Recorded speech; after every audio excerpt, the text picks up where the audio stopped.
Hi, it's Terry Denner of the MathWorks. So let's hit this.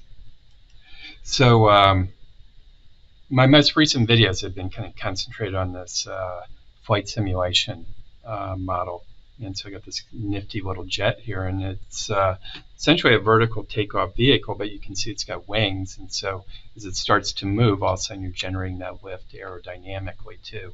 And kind of building a simulation that has vertical takeoff in a way, it's kind of easy. You just put these thrusters, which will be represented by force, kind of attached to the vehicle in the right direction, and you just figure out, well, how much do you need? But aerodynamics is really different. It's really, that you're moving it, and there's things like lift coefficients, and you care about the area, and you even care about altitude and things like that. This thing called, well, it's represented as 1/2 rho u squared.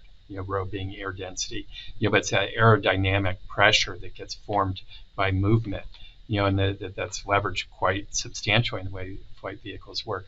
Well, we kind of need to include that as we do that transition from this vertical takeoff to something that's moving. So anyways, here we go. Actually, I'll do it this way. If you've seen the previous couple of videos, you might be a little bit familiar with what we've done. But this is certainly the new piece, right? And I'm just calling it aerodynamics. And we jump in here. Actually, I'm going to stop the simulation. I'm going to run it again. And what I want to do is kind of give you a comparison.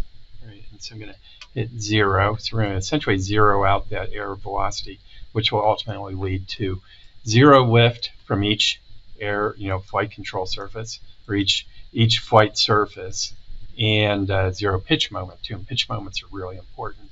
And so anyways, so let's zero that out. Let's run it again. And we'll kind of get to kind of where that's really used by the controller in a second.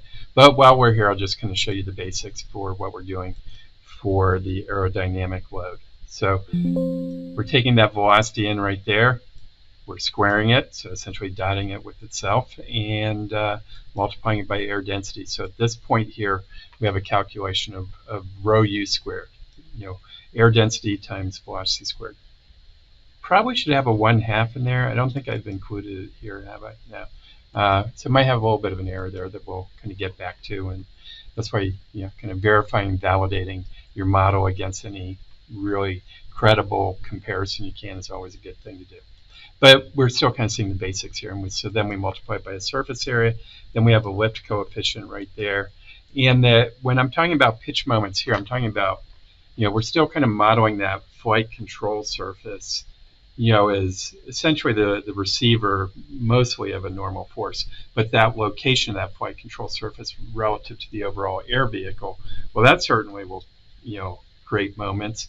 I'm relying, on kind of the symmetry of the airfoil surfaces and to not worry so much about the roll or the yaw moments, but that pitch is certainly going to be accounted for because the surfaces certainly are located at various positions along the altitude of the vehicle, or along the longitude, I guess I'll call it, or the length of the vehicle. So that's the basics here. It's lift and pitch are calculated. There are 6 surfaces. That simulation already finished. When we go ahead and stop it, kind of get back to the beginning. And the surfaces really are left and right half of what I think it's called, rightfully so, the box wing on both the lower side and the upper side. So that's going to be 4 flight control surfaces right there, and then we got the 2 up here, right? And so that's why there's 6 total, right? So we just zeroed it out. So again, 1, 2, 3, 4, 5, 6. Yes, we just zeroed it out. Now the basic idea of the simulation is, well, the controller, it's good for it to calculate those, or at least to know what those aerodynamic loads, our best estimate would be, which is what this box is giving us. And we're simply using it as our best, I'll call it, representation in our plant model here too.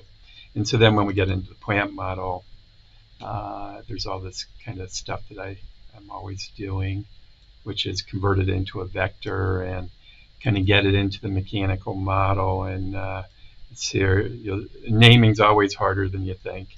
The thrusters are the 4 right up there. These are all the aerodynamic loads, and ultimately they get implemented in. as a SimScape multi-body force. Okay. All right. So anyways, it's good for the controller to know about that. And so you see this aerodynamics comes in, and those loads and, for both lift and pitch are now included in the calculation. In previous videos, I showed kind of how awesome it is to have a MATLAB function, an inverted matrix, that's going to be kind of fed by the pitch moments and the required total lift. All right. And anyways, all I really want to do is to kind of get to here. All right. And that this is what your lift will be without aerodynamics, and this is what your, what is that one? Oh, and that is your aerodynamics, which is kind of zeroed out right now. Okay, so let's go ahead and rerun this one more time. And so remove that zeroing out.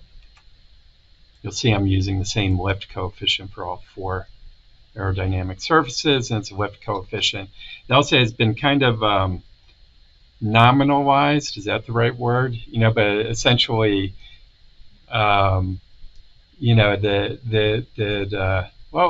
basically we do have pressure calculated by rho u squared. We do surface area multiplication, so we actually do have a force, and so it really is kind of I'd call it a relevant ratio. It's a dimensionless quantity. All right. So anyways, let's go in here and we'll run it from that button right there. So we'll watch it get calculated.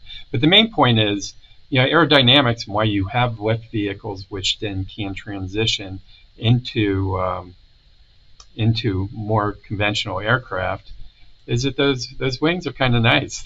They're going to calculate, they're going to generate quite a bit of lift for you, and therefore your thrusters won't have to do so much. Right? And so what we're seeing here in yellow is what's required now of your thrusters. What we're seeing in blue is the overall lift requirement based on the trajectory that we've chosen, and we know, kind of getting back to our initial position, that we set this up to really kind of reach 2,000 meters, and that once it reached 2,000 meters, here's the z velocity, ends up being kind of like an inverted parabola, then we let it take off in the x direction. And so and this is velocity right here, and so as that velocity increases, that's why we see such a substantial reduction in the thrust required, because we're getting so much now from the airfoils.